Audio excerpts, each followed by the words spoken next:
Bonjour à tous, bonsoir à tous plutôt. Bienvenue dans votre émission La Réunion Léla. C'est la fin de la journée. On va quand même essayer de voir qu'il y a 100 ans, c'était donc le 11 novembre 1918, l'armistice mettait fin à la Première Guerre mondiale. Le 11 novembre 2018, ça fera 100 ans. La France se souvient, c'est l'événement à venir.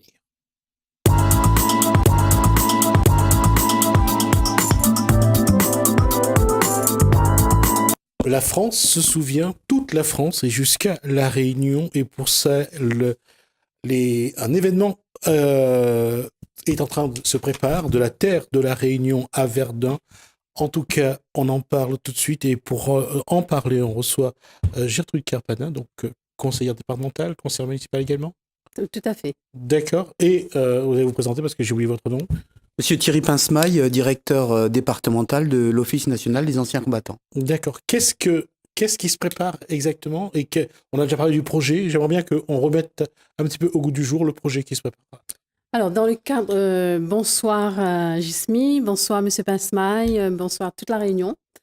Dans le cadre donc du centenaire de la Grande Guerre et de la commémoration de cette Grande Guerre, ici même à Saint-Paul, nous préparons un événement historique exceptionnel, c'est-à-dire l'hommage aux poilus réunionnais de la Grande Guerre.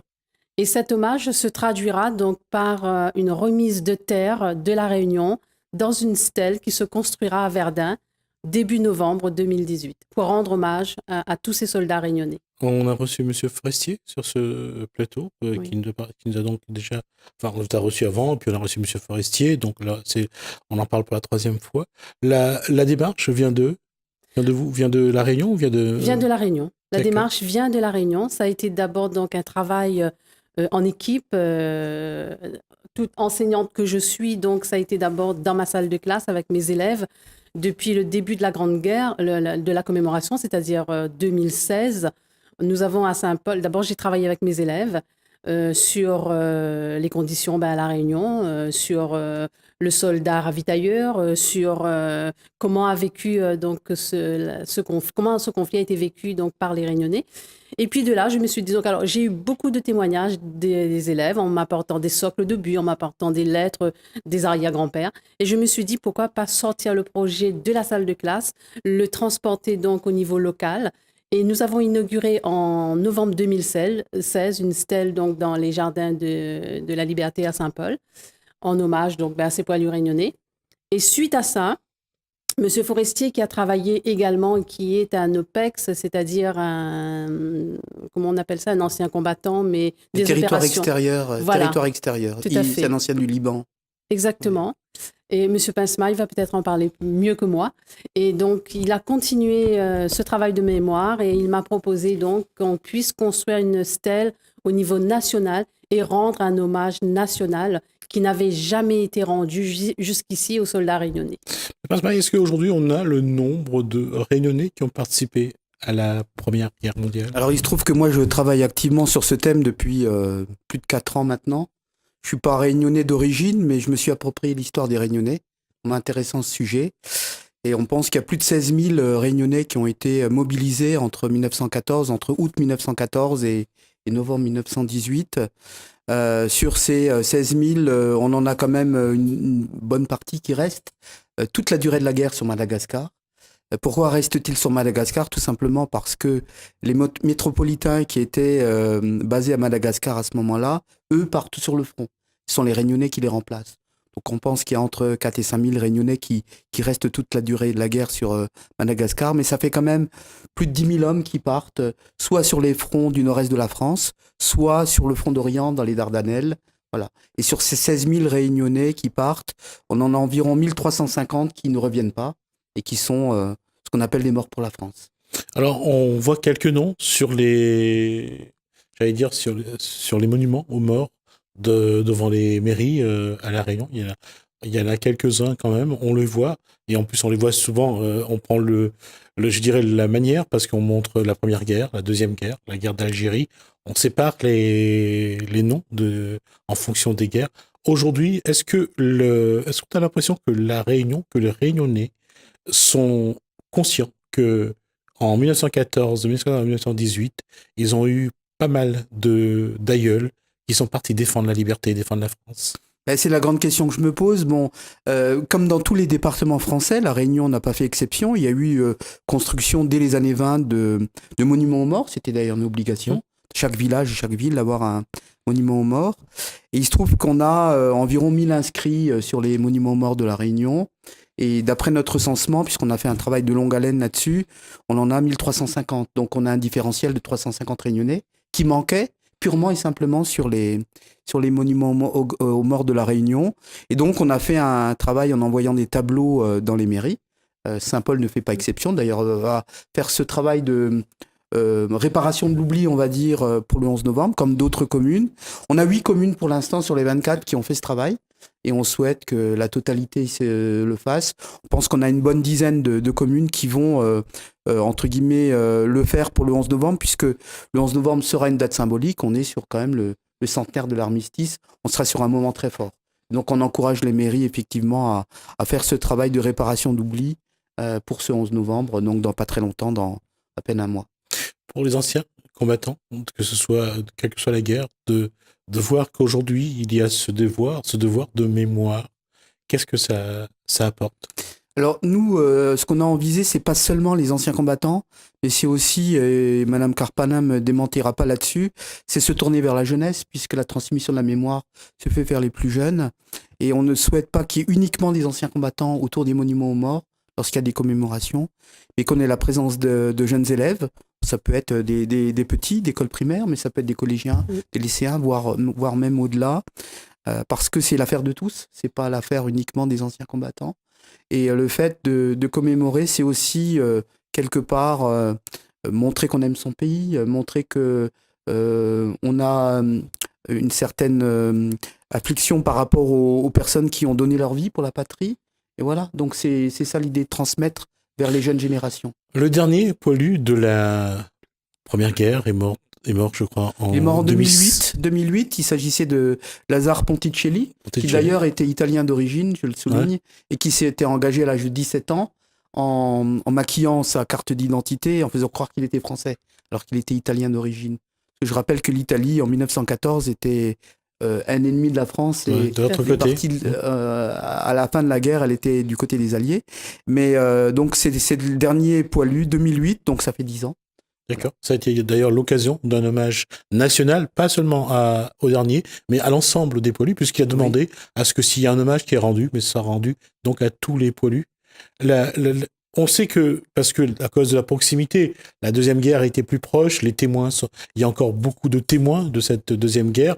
Comment se rappeler justement de cette Première Guerre comment les jeunes ont réagi à ce projet? C'est vrai que depuis le début de la décommémoration de la Grande Guerre, le ministère de l'Éducation nationale a été partie prenante en France métropolitaine, mais également à La Réunion. L'Académie de La Réunion s'est vraiment impliquée. Il y a eu des écoles, il y a eu des collèges et des lycées qui ont travaillé en profondeur donc, sur ce devoir de mémoire. Comme dit si bien M. Pasmaï, c'est vrai que commémorer, c'est bien, mais transmettre, il me semble, c'est encore mieux, pour que les enfants n'oublient pas, les jeunes n'oublient pas. Et à Saint-Paul, il y a eu également la commémoration de la Stèle en novembre 2016, qui a rassemblé des écoles, des collèges, le conservatoire régional également, où les enfants ont chanté. Donc, il y a eu vraiment participation des enfants. Cette commémoration continue puisqu'elle va devenir justement exceptionnelle et historique, puisque ce sera une commémoration nationale. Et donc, dans ce cadre, dès demain matin, donc mardi 2 octobre à 9h, devant la mairie de Saint-Paul, nous aurons encore des classes de collège et du lycée de Plateau-Caillou, donc des élèves de CAP qui viendront également avec une poignée de terre symbolique, puisque nous allons justement donner le coup d'envoi du dépôt de terre dans une urne. Et cette terre sera ensuite emportée à Verdun et insérée dans la stèle qui sera construite à Verdun pour cet hommage national. Ça sera le premier temps. Le deuxième temps sera le 13 octobre 2018, donc dans 15 jours, à 10h, au Jardin des Libertés à Saint-Paul. Et là, ça sera toute la Réunion.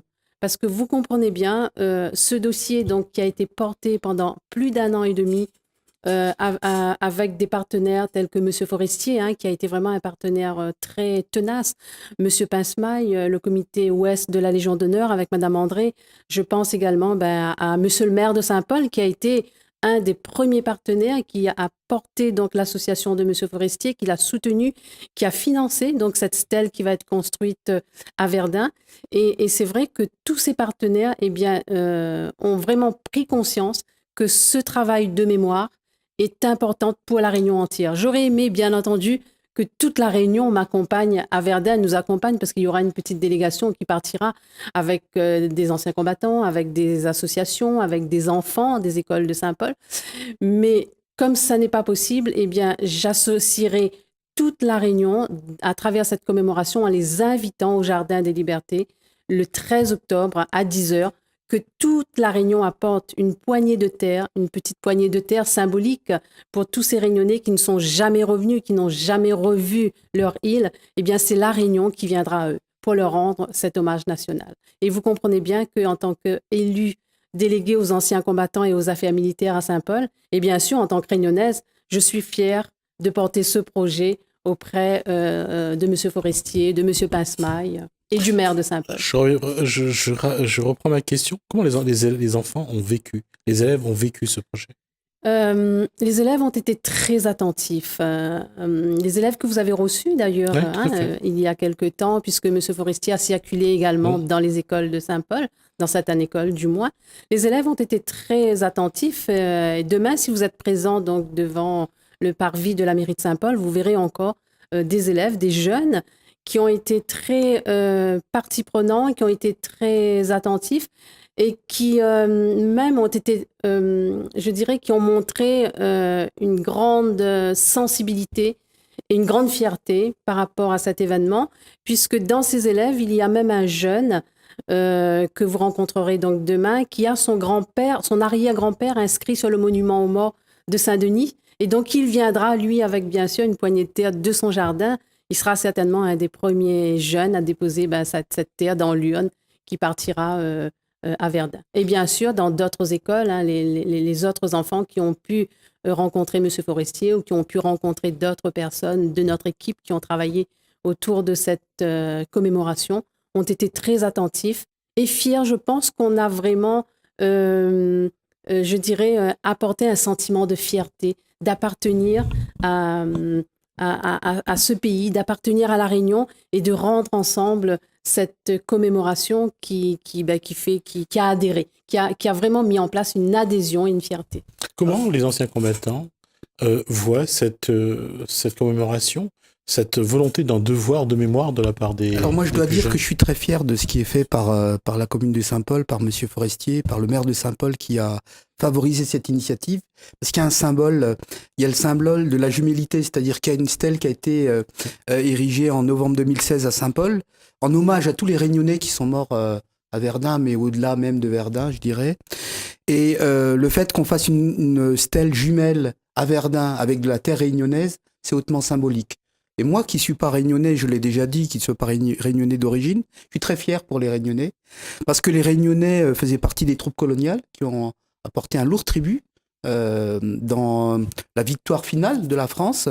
Pas seulement les Réunionnais, on a eu également les Antillais, les Polynésiens et autres, mais il se trouve qu'on est à La Réunion, et le fait qu'on fasse cet effet miroir entre une stèle à La Réunion en hommage aux Réunionnais morts à Verdun et une stèle à Verdun avec de la terre réunionnaise, je trouve que l'idée est superbe. Et donc nous, on la soutient, et j'ajoute même que le préfet a soutenu cette initiative. Donc voilà, ça veut dire que à très haut niveau, tout le monde est assez d'accord sur cette belle idée. Alors justement, à ce niveau-là, puisque j'étais sur le devoir de mémoire, comment doit-on regarder l'armée aujourd'hui? Comment doit-on regarder les guerres passées et même malheureusement les guerres présentes? Comment doit-on dire aux jeunes de dire que la guerre c'était pas une bonne chose, mais il y a quand même des gens qui sont partis se battre. En tout cas, c'est ce que les jeunes ont dit, ils sont partis défendre la liberté parce qu'aujourd'hui on peut être libre. Mais comment faire pour que la guerre malheureusement ne se répète pas? Alors ça, c'est une question assez paradoxale. J'avoue que là, vous me mettez un petit peu en difficulté, mais ce qu'il faut comprendre, c'est que on transmet la mémoire, on transmet ce qui s'est passé. Et on fait en sorte pour que les erreurs du passé ne se renouvellent pas. C'est ça l'idée. Prenons l'exemple de la Seconde Guerre mondiale. Vous savez les horreurs qu'il y a pu y avoir avec la déportation, etc., avec ce racisme porté à son paroxysme.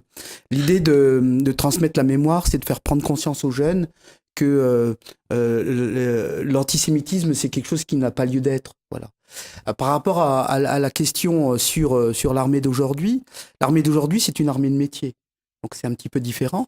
Les gens qui sont à l'armée aujourd'hui ont choisi ce métier, connaissent les risques et y vont parce que, tout comme un policier d'ailleurs ou un pompier, fait partie des risques du métier. Nous, au niveau de la mémoire, on met plutôt en avant les gens qui ont été mobilisés et qui n'étaient pas forcément des militaires de carrière. Et c'est aussi faire prendre conscience aux jeunes, bien que la guerre, c'est pas forcément la meilleure chose qu'on puisse faire. Mais voilà. Pour les anciens combattants, en tout cas, cet événement, ce travail-là, c'est quelque chose qui aussi rend hommage à ce qu'ils ont fait en tout cas. Oui, c'est ça l'idée, c'est-à-dire que la plupart des Réunionnais n'avaient pas choisi d'aller en métropole ou d'aller dans les Dardanelles. Beaucoup sont morts, la moitié d'ailleurs de ceux qui sont pas revenus sont morts de maladies. Notamment des maladies dues au froid, des bronchites, etc. Il faut bien comprendre qu'un Réunionnais qui se retrouve par des températures de moins 20 degrés à Verdun, eh bien pour lui c'est extrêmement difficile, encore plus difficile que pour un métropolitain. Donc voilà, on leur rend hommage à tous ces jeunes gens, ces 1350 jeunes gens qui ne sont jamais revenus. Voilà. Avant de poser la dernière question à Gertrude Carpana, juste pour vous montrer cette affiche, donc à tous les saints Paulois, 14-18, donc le centenaire de la Grande Guerre. C'est l'événement, c'est l'affiche apparemment.